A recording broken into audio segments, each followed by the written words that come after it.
Welcome to Too Much Who, your daily morning news broadcast. All the sports, information, and club news that you need to start your day.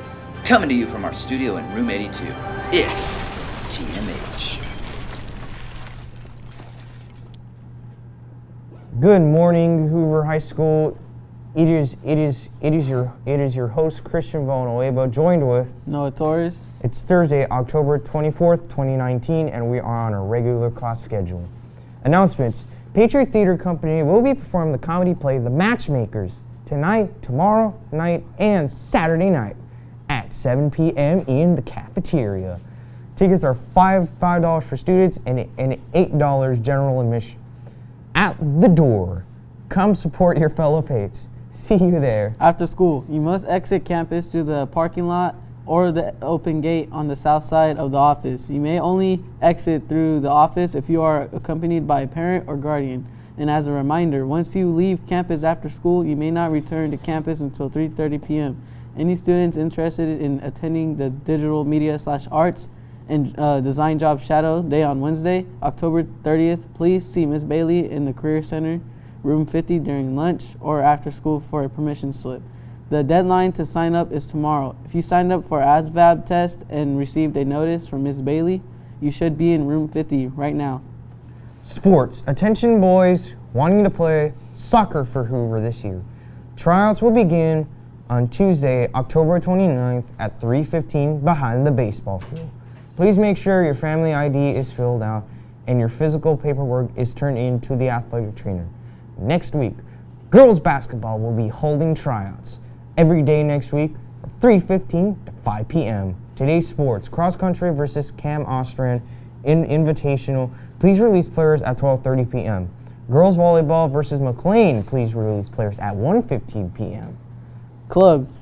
Robotics Club will be meeting today at lunch in room 70. Hey there, mock trial members. There will be a meeting today in room 210 after school. The dance club is recruiting team members. No experience is necessary, and we would love to introduce you to our team. Come out to room 65 during lunch today and see what we are about. We'll put some hip in your hop. See you at lunch today in room 65.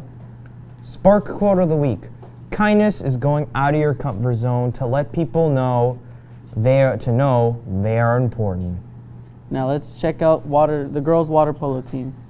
Yeah. So for people that don't know, water polo is, it's actually kind of a combination of a lot of different sports. So swimming, obviously, because it's in the water. A lot of people have said basketball, soccer, football, all of those different things kind of combined, but essentially it's a sport kind of all of its own too. So you have a water polo ball, which looks like a volleyball, but it's hard. And you pass it around. Your goal is to get it into what we call the cage, so the goal at both ends of the field, so kind of like soccer there. But then the football side of it, I guess, is the passing. It's hand-to-hand, one hand only, and then just a lot of swimming, so much swimming. So in the water, at a time, you need to have 7 players. So that is 1 goalie and then 6 players in the field. But the team could be, as big or as small as you want it to be. But you do need that minimum of 7 at a time. I started coaching water polo last year. I never played water polo. I was a swim coach. But a lot of aquatics things, so anything that has to do with the pool kind of go hand in hand. So last year I learned how to coach water polo, and this year I took over the girls program by myself. So this year's my first year by myself, and it's still a learning curve, and I'm still kind of figuring it out as I go. The thing that inspired me to coach water polo would have to be, I really like coaching. I really enjoy it. But what I've coached so far has been swim and cheerleading, which both, while they kind of are team sports, have more of an individual factor to them. And when I was presented with the position of coaching water polo, it was so outside my realm of what I was comfortable with, but I wanted to challenge myself in that way. And I love being in the pool and love being around the pool. So having not only to challenge myself, but having like the place that I love the most coming together, it was just, that is why I was like, yes, I will coach water polo for sure.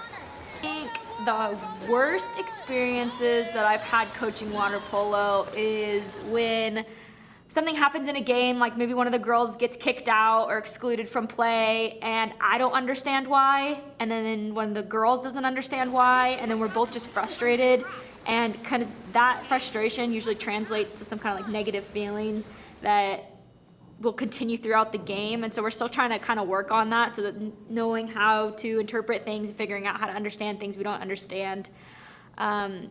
Best experience would just be to see the girls and how they're getting better and better and better. Every game they've made huge leaps and bounds in their ability to play.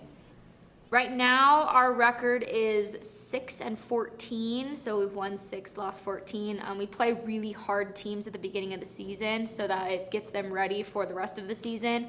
In league right now, we're 4-2, which means we've won 4, lost 2, and kind of projected at this point to win our to win 2 of the last 3 and then lose 1 in the last ones, not to be negative. But so it's kind of like we're looking at our league record's going to be 6-3, which is pretty good. It's better than last year. So that's just kind of all we're aiming for right now, is just to do better than last year. Get up cheering and go. Lady Pigs on 3, Lady Pigs on 3. 1, 2, 3, Lady Pigs! Well, wasn't that a good segment, Pates? I am your host, Christian Villanueva, with Noah Torres. signing off.